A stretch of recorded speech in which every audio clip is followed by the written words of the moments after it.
on dit toujours que les grosses équipes, on ne parle pas de la Ligue 1, pour la Champions League, plus viser le titre, on va le ressentir au mois de février-mars. Ouais. C'est surtout là. Et si à ce moment-là, bien sûr, tu as des blessés, des suspendus et des moins bien, il y a tout qui s'effrite. Ce qui est intéressant, c'est de pouvoir arriver au mois de février-mars. Et ça, le PSG n'arrive jamais à le faire, je veux dire. Sauf l'année dernière et encore.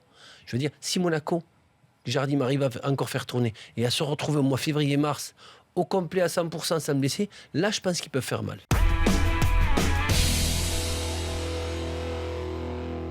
Il y a un joueur incroyable au niveau stats, c'est Carrillo. Ah oui, Que tu appelles Carrillo, que j'appelle Carrillo. C'est comme ça que ça se prononce. Ça se prononce en version originale, mais c'est vrai que lui, si on fait ce stat but toutes les temps de minutes, ça doit être assez impressionnant. Ouais. Et j'en reviens encore une chose, on en a parlé Florent il n'y a pas longtemps, ils ont fait la cryothérapie les deux avec moi, Carrillo et Mendy, et depuis... Et toi, comment tu te sens depuis ? Mais moi j'ai tout pris en fait, moi j'ai tout pris en négatif, c'est-à-dire j'ai pris leur négatif et ils ont pris mon positif.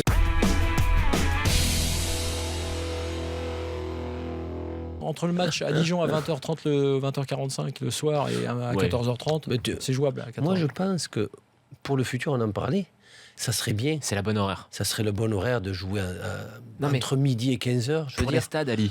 Pour tout le monde. Pour les stades, pour les enfants qui vont au Pour stade tout le monde. l'après-midi. Pour le climat, c'est bien même mieux. pour le climat, pour tout. Alors moi j'ai une thèse qui va à l'inverse de ça sur la qualité des matchs. C'est-à-dire que je trouve globalement, évidemment il y a des exemples contraires, Tu penses que le soir, que les matchs sont meilleurs quand ils sont en nocturne que les matchs en diurne. En fait, il y a beaucoup plus de matchs en diurne moins bons. C'est une question d'habitude. Oui, je pense que... Regarde en Espagne, en Italie, Flo. Même en c'est Angleterre.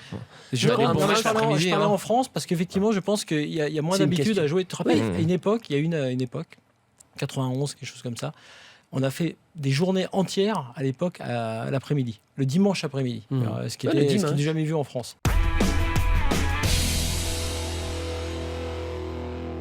Ça va être une négociation très simple. Le PSG d'un côté veut le garder, lui a envie de continuer, donc on va dire que tous les feux sont ouverts pour qu'il reste au Paris Saint-Germain. Ensuite, il ne peut pas dire clairement je vais signer à toutes les conditions. Mais c'est déjà très pragmatique de sa part de dire ça. C'est le genre de joueur, un peu comme Carlos Tevez, il ira là, on lui offrira le plus d'argent.